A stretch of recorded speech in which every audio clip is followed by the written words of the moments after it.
नमस्कार। ज्योतिष शास्त्र में श्रद्धा और विश्वास रखने वाले सभी जातकों का पारलौकिक जगत चैनल में बहुत बहुत स्वागत है। आज के इस वीडियो में हम बात करेंगे 4 भाग्यशाली राशियों के बारे में जिनकी कुंडली में 28 दिसंबर 2021 शाम 4:44 पर गज केसरी राजयोग का निर्माण हो रहा है। इस बार ये राजयोग केवल 4 राशियों की ही कुंडली में बनेगा, क्योंकि अन्य 2 राशियों की कुंडली में चंद्रमा का गोचर त्रिक भाव में यानी कि छठे और 12वें भाव में हो रहा है। इसलिए उन 2 राशियों की कुंडली में गज केसरी राजयोग नहीं बनेगा। केवल 4 राशियों की कुंडली में ही ये राजयोग बनेगा। किसी भी जातक की जन्म कुंडली में अगर गज केसरी राजयोग बनता है तो उसे जीवन में कभी भी धन, संपदा, स्त्री सुख, संतान सुख, माता पिता, भाई बहनों का सुख, घर, वाहन, पद, प्रतिष्ठा, ये सब जीवन भर प्राप्त होता रहता है। ऐसा जातक जीवन भर सुख समृद्धि युक्त होता है और सफलता के शिखर पर पहुंचता है, उच्च पद प्राप्त करता है। इस योग को अत्यंत शुभ माना जाता है। गोचर काल में ये राजयोग हर व्यक्ति की कुंडली में माह 2 माह के अंतराल पर अवश्य बनता है, लेकिन आपको इसकी जानकारी नहीं होती है और इसलिए आप इसका लाभ नहीं ले पाते। मेरे पिछले वीडियोस पर आप लोगों ने पूछा है कि 2.5 दिनों में क्या होगा। इतने कम समय में तो कुछ भी नहीं हो सकता। मैं आपको बताना चाहता हूं कि अगर ग्रह स्थितियां आपके पक्ष में नहीं हैं तो 2 साल में भी कुछ नहीं होगा, और अगर ग्रह स्थितियां पक्ष में हैं तो किसी भी कार्य की सिद्धि के लिए 2 दिन तो क्या 2 घंटे भी, 2 मिनट भी बहुत होते हैं। आपने अपने जीवन में अनुभव किया होगा कि बहुत सी घटनाएं अचानक से आपके जीवन में घटित होती हैं। कभी कभी बहुत बड़ा लाभ दे जाती हैं और कभी कभी एक झटके में सब कुछ लेकर चली जाती हैं।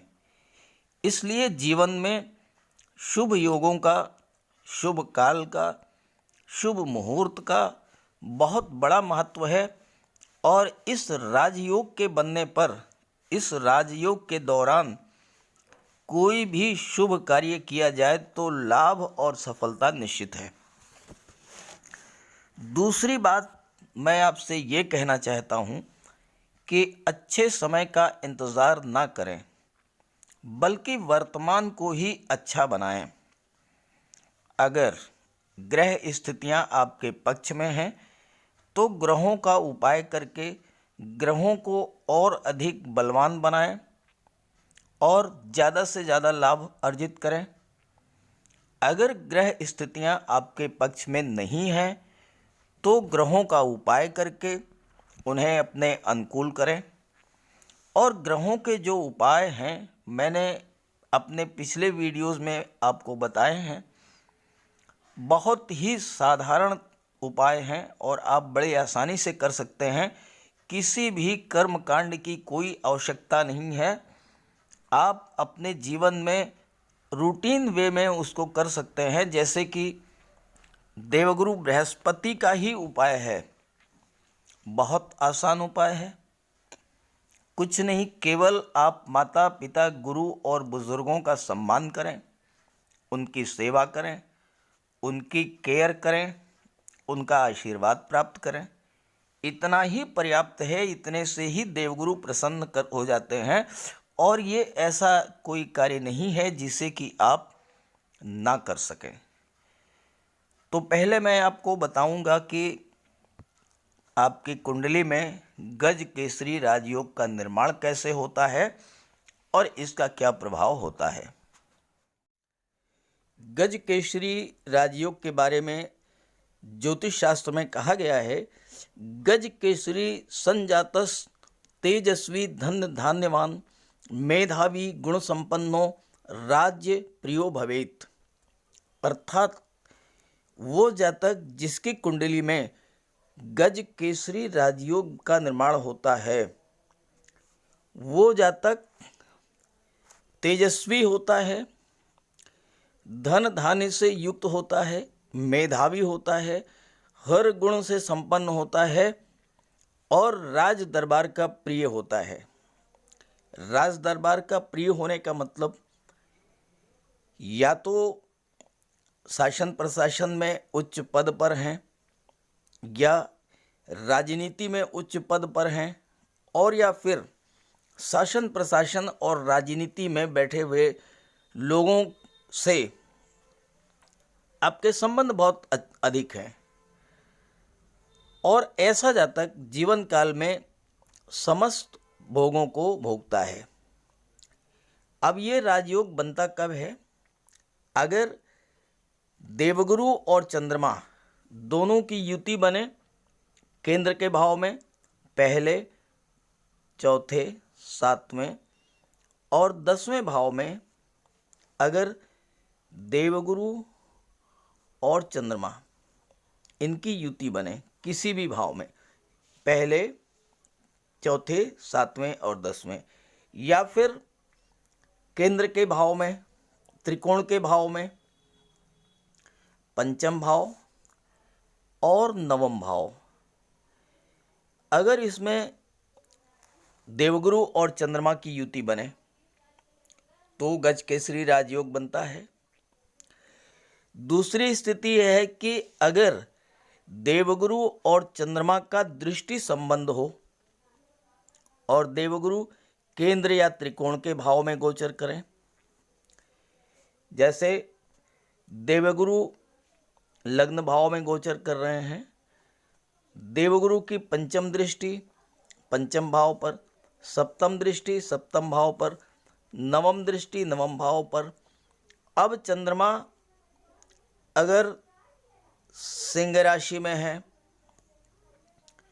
या चंद्रमा तुला राशि में है या चंद्रमा धनु राशि में गोचर करेंगे तो देवगुरु की दृष्टि चंद्रमा पर पड़ेगी और गज केसरी राजयोग बन जाएगा।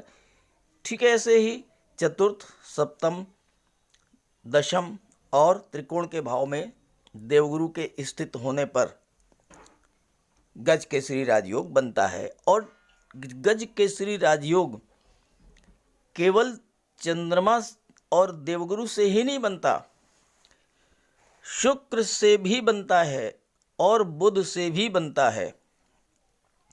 ज्योतिष शास्त्र में कहा है, केंद्र स्थिते देवगुरु मृगाकांद योगस्थ हाहुर्गज केसरी इति दृष्टे सितारिये इंदु सतह शशांके नीचा अस्तहीने गज केसरी स्यात्। अर्थात चंद्रमा से केंद्र में गुरु स्थित हों या चंद्रमा पर शुक्र, गुरु या बुध की दृष्टि पड़े और देखने वाले ग्रह नीच अथवा अस्त ना हो तो वह उस स्थिति में भी गज केसरी राजयोग का निर्माण होता है। और ऐसा जातक जिसकी कुंडली में ये राजयोग बन जाता है वो सिंह की तरह साहसी होता है।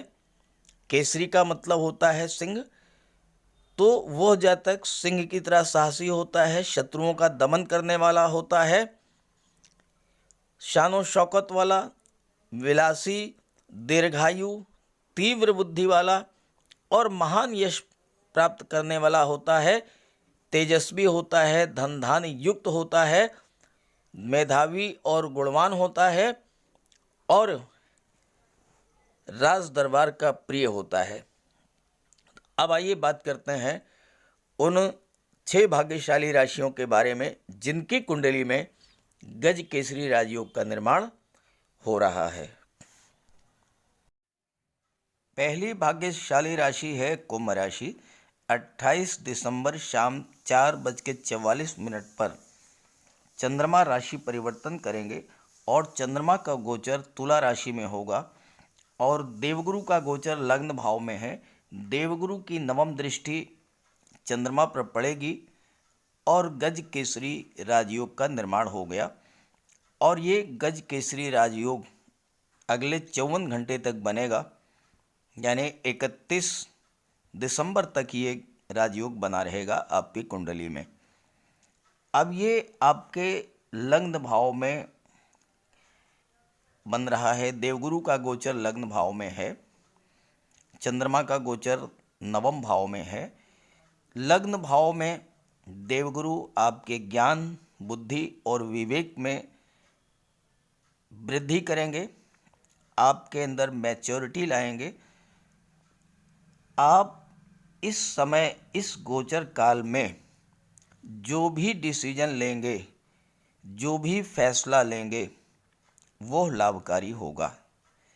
होता क्या है कि कभी हम किसी कार्य के लिए डिसाइड नहीं कर पाते कि इस कार्य को शुरू करें ना करें, इसमें लाभ होगा या नहीं होगा।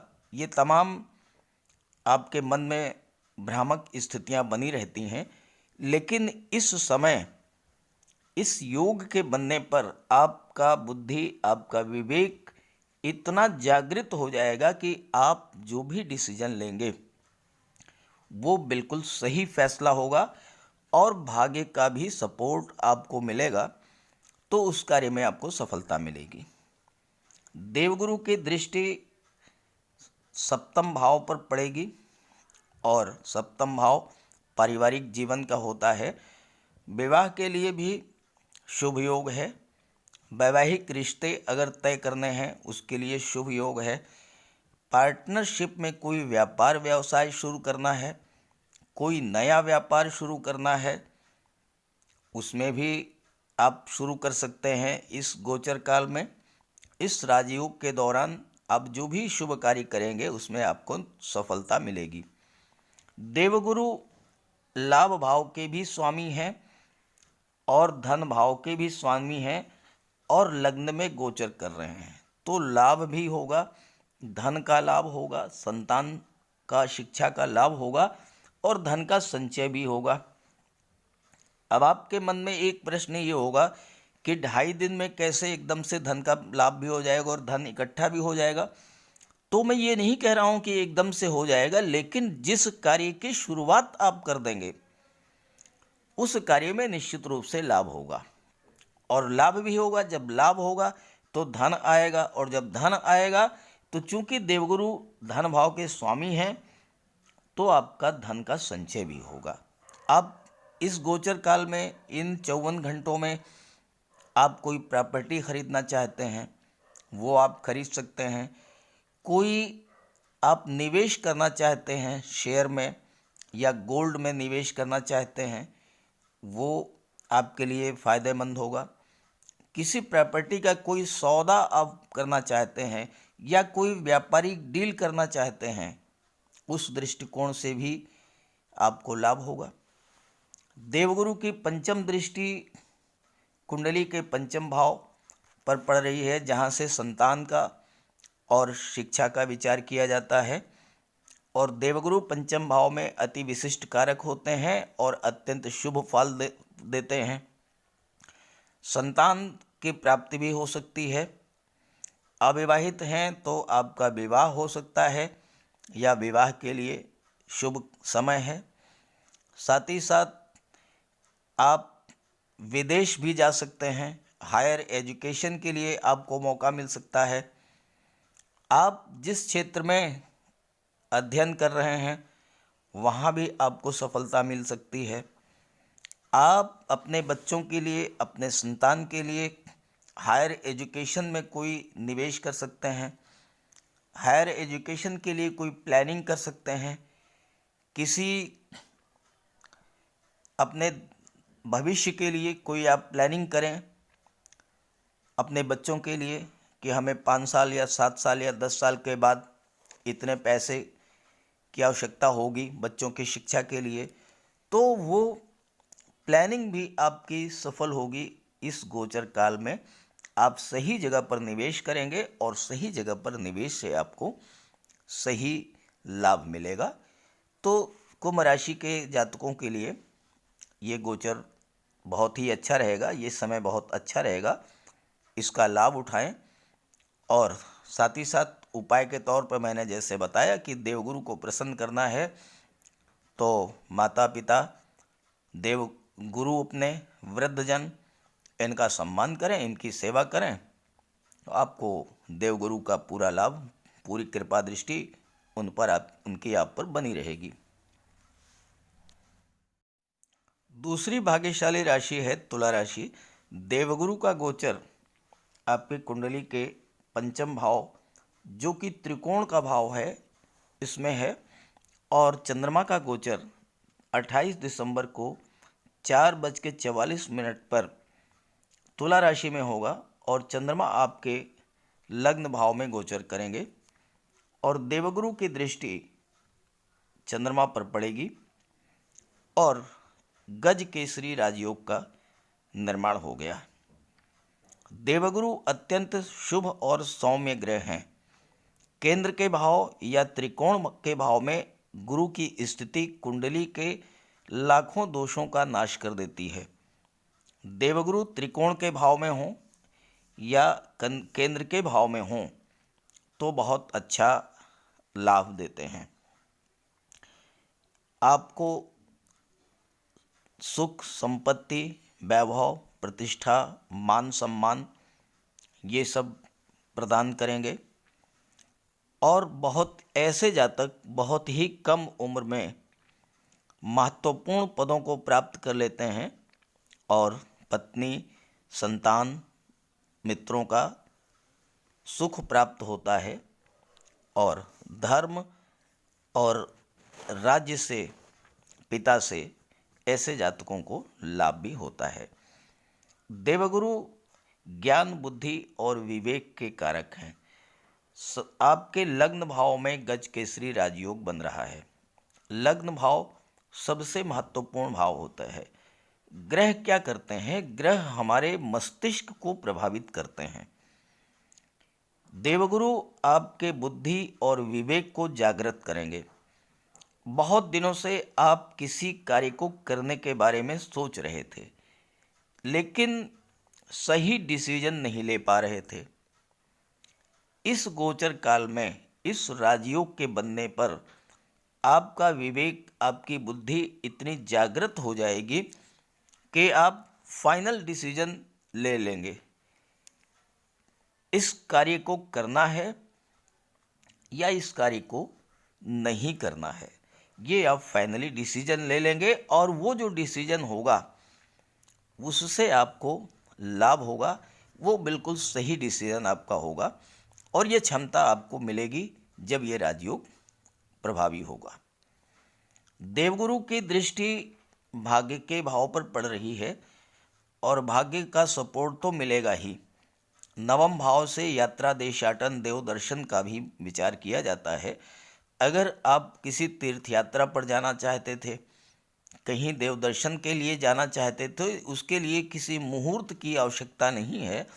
बहुत ही शुभ योग होता है जब गज केसरी राजयोग बनता है। इस गोचर काल में आप तीर्थ यात्रा के लिए जा सकते हैं या किसी देव दर्शन के लिए आप जाना चाहें वहाँ जा सकते हैं। घर में कोई धार्मिक आयोजन करना चाहते हैं आप वह भी कर सकते हैं। देवगुरु आपके कुंडली के पराक्रम भाव के स्वामी हैं, तो आपके पराक्रम में वृद्धि करेंगे, यानी कि ज्ञान, बुद्धि और विवेक को तीव्र करेंगे। और आप जो भी कार्य करेंगे, जो भी डिसीजन लेना चाहेंगे, किसी भी क्षेत्र में कोई नया व्यापार व्यवसाय शुरू करना है, कोई निवेश करना है, कोई प्रॉपर्टी खरीदनी है, कोई प्लाट लेना है, कोई बिजनेस डील करनी है, पार्टनरशिप में कोई कार्य शुरू करना है, उन सब के लिए ये राजयोग बहुत ही श्रेष्ठ है। और देवगुरु की दृष्टि जो है वो लाभ भाव पर पड़ रही है, तो धन का भी लाभ होगा, धन लाभ के भी प्रबल योग हैं। और आप इस गोचर काल में जिस कार्य को शुरू करेंगे वो निश्चित रूप से भविष्य में आपको उसमें सफलता मिलेगी और धन का भी आपको लाभ होगा। देवगुरु का गोचर पंचम भाव में है तो संतान के लिए, विवाह के लिए बहुत ही सुंदर योग बन रहा है। इस गोचर काल में कोई वैवाहिक संबंध, कोई रिश्ता तय होता है, वो बहुत अच्छा होगा। साथ ही साथ आप अपनी संतान के लिए, अपने बच्चों के लिए कुछ करना चाहते हैं, उनके भविष्य के लिए कुछ करना चाहते हैं, तो वो अच्छी जगह पर आप निवेश कर पाएंगे। आप मान लीजिए बच्चे को डॉक्टर बनाना है और 10 साल के बाद आपको पैसे की ज़रूरत है, तो आप ऐसी प्लानिंग कर पाएंगे जिससे कि आपको 10 साल के बाद उतना पैसा मिल सके। ये देखिए, कोई भी ग्रह जो हैं वो सीधे हमारे मस्तिष्क, हमारे माइंड को, हमारी सोच को प्रभावित करते हैं। तो जब ग्रह स्थितियाँ अच्छी होती हैं, जब राजयोग बनते हैं, तो उसी के अनुसार सोच भी सकारात्मक हो जाती है और उसका हमें लाभ मिलता है। तो इस राजयोग के बारे में बताने का मेरा उद्देश्य यही है।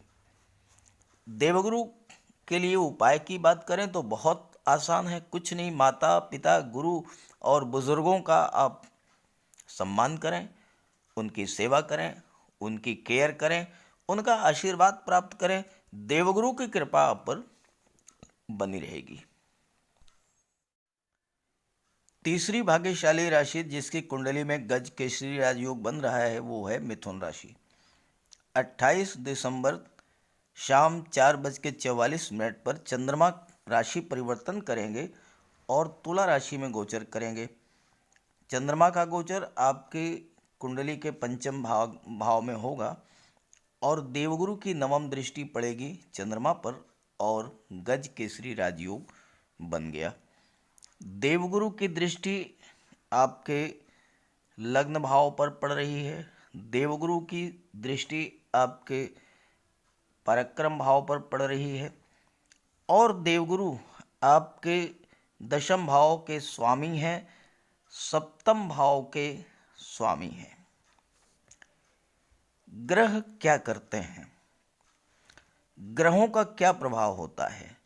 ग्रह हमारे मस्तिष्क पर प्रभाव डालते हैं, हमारी सोच को बदलते हैं।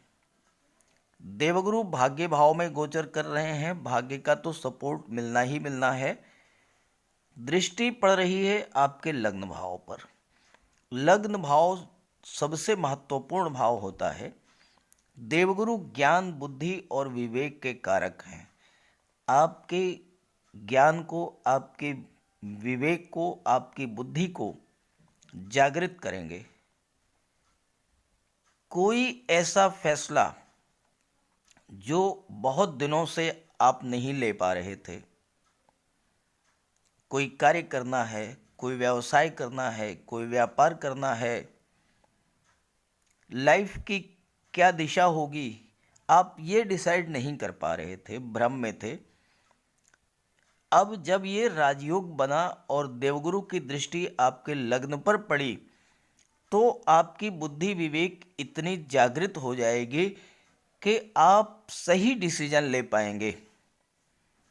शिक्षा के क्षेत्र में किस क्षेत्र में आपको आगे जाना है, आप ये नहीं डिसाइड कर पा रहे थे कि आपको मेडिकल के क्षेत्र में जाना है या फिर आपको आर्मी में जाना है या फिर आपको सिविल सर्विसेज में जाना है या कोई व्यापार व्यवसाय करना है।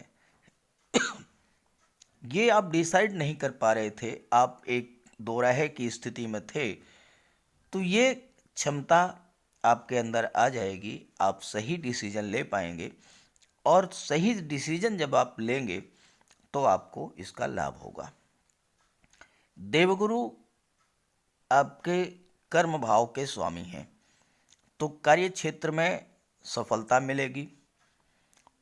आपके कार्यस्थल पर हो सकता है कि आपके बॉस से आपके संबंध किसी वजह से ख़राब चल रहे हों, लेकिन आपके लग्न भाव पर देवगुरु की दृष्टि पड़ने से और गज केसरी राजयोग के बनने पर आपके अंदर स्वतः ऐसा कुछ बुद्धि विवेक में परिवर्तन आए कि आपसे आपके बॉस के संबंध एकदम से मधुर हो जाएं।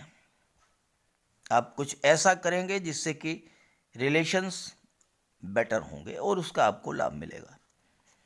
ऐसे ही देवगुरु सप्तम भाव के स्वामी हैं, विवाह के प्रबल योग हैं, विवाह का कोई नया रिश्ता आ सकता है, नए मित्र बन सकते हैं, नए सहयोगी बन सकते हैं, नए पार्टनर बन सकते हैं।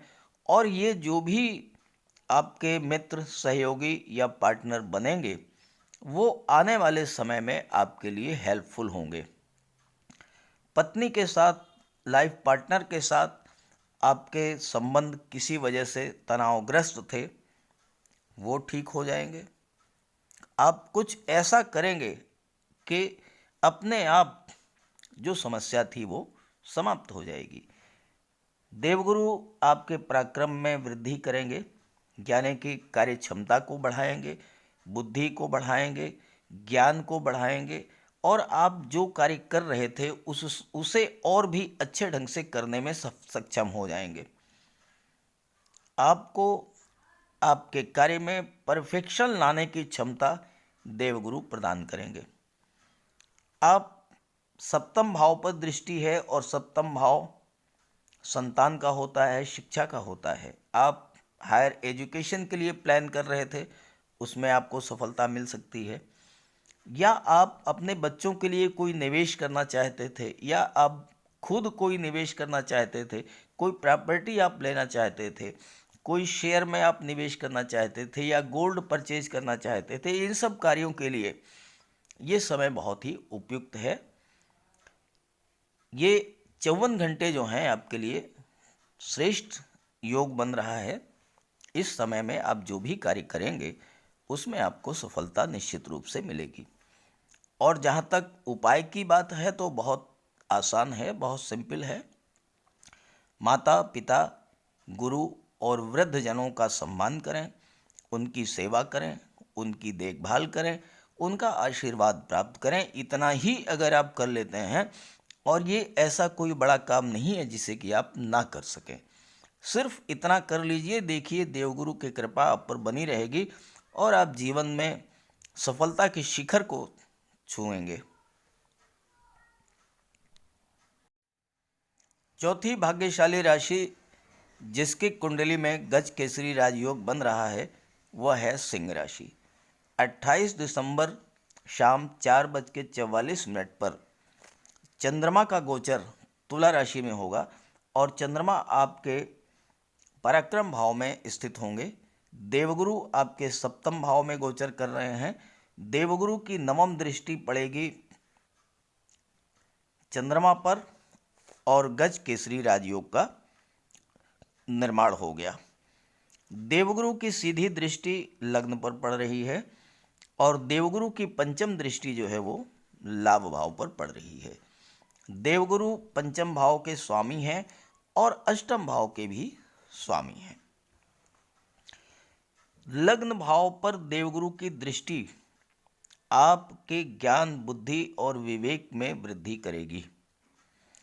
कोई डिसीजन, कोई फैसला जो बहुत दिनों से आप नहीं ले पा रहे थे, वो आप इस गोचर काल में वो फैसला आप ले लेंगे और उस फैसले से आपको लाभ होगा। एकादश भाव पर दृष्टि पड़ रही है तो आप जो भी कार्य शुरू करेंगे, कोई नया व्यापार शुरू कर सकते हैं, पुराने व्यापार में कोई आप सुधार कर सकते हैं, उसमें धन का निवेश कर सकते हैं, पुराने व्यापार में आप एक्सपेंशन कर सकते हैं। नौकरी कोई आप बदलना चाहते थे वो आप बदल सकते हैं, किसी नई नौकरी को आप ज्वाइन कर सकते हैं। कोई इंटरव्यू है या कोई नौकरी के लिए आपको कोई बुलाया गया है, कॉल किया गया है, या कोई बिजनेस डील है, तो इन सब कार्यों में आपको सफलता मिलेगी, क्योंकि आपका मस्तिष्क, आपका माइंड, आपकी सोच इतनी पॉजिटिव होगी कि आप सफलता प्राप्त कर लेंगे। और लाभ भाव पर दृष्टि पड़ रही है तो संतान का भी लाभ हो सकता है, धन का लाभ तो निश्चित रूप से होगा। अगर आप ऑलरेडी जॉब में हैं तो आपके मान सम्मान, पद प्रतिष्ठा में वृद्धि हो सकती है। कोई महत्वपूर्ण जिम्मेदारी वाला पद आपको सौंपा जा सकता है, आपका प्रमोशन भी हो सकता है, व्यापार में आपको लाभ हो सकता है। हर तरह का लाभ जो भी कार्य आप कर रहे हैं उसमें भी होगा, और कोई नया कार्य आप शुरू करना चाहते हैं उसमें भी होगा। देवगुरु का गोचर सप्तम भाव में है। सप्तम भाव फैमिली लाइफ का होता है। परिवार में रिश्ते मधुर रहेंगे। जीवन साथी से किसी प्रकार का कोई विवाद था, कोई तनाव की स्थिति बनी थी, आप अपने बुद्धि, विवेक और ज्ञान के बल पर परिस्थितियों को अपने पक्ष में मोड़ लेंगे। वो विवाद समाप्त हो जाएगा। परिवार में प्रेम और सौहार्द बना रहेगा। कोई वैवाहिक रिश्ते की तलाश थी आपको, वो इस गोचर काल में मिल सकती है। और इस गोचर काल में अगर कोई वैवाहिक संबंध तय होता है तो उत्तम श्रेणी का विवाह होगा। संतान भाव के देवगुरु स्वामी हैं, शिक्षा भाव के स्वामी हैं। हायर एजुकेशन के लिए आप विदेश जा सकते हैं। साथ ही साथ आप अपने संतान के लिए, अपने लिए कोई प्लानिंग कर रहे हैं, किसी तरह का निवेश करना चाहते हैं, किसी योजना में धन लगाना चाहते हैं, तो उसके लिए भी ये शुभ समय है। आपको 8 साल के बाद, 10 साल के बाद बच्चों के हायर एजुकेशन के लिए, या बेटी के विवाह के लिए, या मकान खरीदने के लिए, या किसी और कार्य के लिए आपको धन की आवश्यकता पड़ेगी, और आप उसके लिए प्लानिंग कर रहे हैं कि कहाँ पर निवेश किया जाए, तो इस समय, इस गोचर काल में आपकी बुद्धि, आपका विवेक आपका साथ देगा, और आप जो भी डिसीजन लेंगे वो आपके लिए फ्रूटफुल होगा, आपको उससे लाभ होगा। अष्टम भाव के स्वामी भी हैं, तो अध्यात्म में, ज्योतिष में अगर आपकी रुचि है तो उसमें भी आपको सफलता मिलेगी। आप तीर्थ यात्रा पर जा सकते हैं, देव दर्शन के लिए जा सकते हैं, और देवगुरु आपकी आयु में भी वृद्धि करेंगे, आपको निरोग रखेंगे, दीर्घायु बनाएंगे। उपाय के लिए बहुत आसान उपाय है देवगुरु का। केवल आप माता पिता, गुरु और वृद्ध जनों का सम्मान करें, उनकी सेवा करें, उनका आशीर्वाद प्राप्त करें। मात्र इतने से ही देवगुरु की कृपा आप पर बनी रहेगी। और ये कोई ऐसा कार्य नहीं है जिसे कि आप ना कर सकें। तो ये मेरी बात अगर आपको अच्छी लगी हो तो अपने सभी साथियों तक जरूर शेयर कीजिएगा। सभी ग्रहों के कृपा दृष्टि आप पर बनी रहे, इसी भावना के साथ आप सभी का बहुत बहुत धन्यवाद। नमस्कार।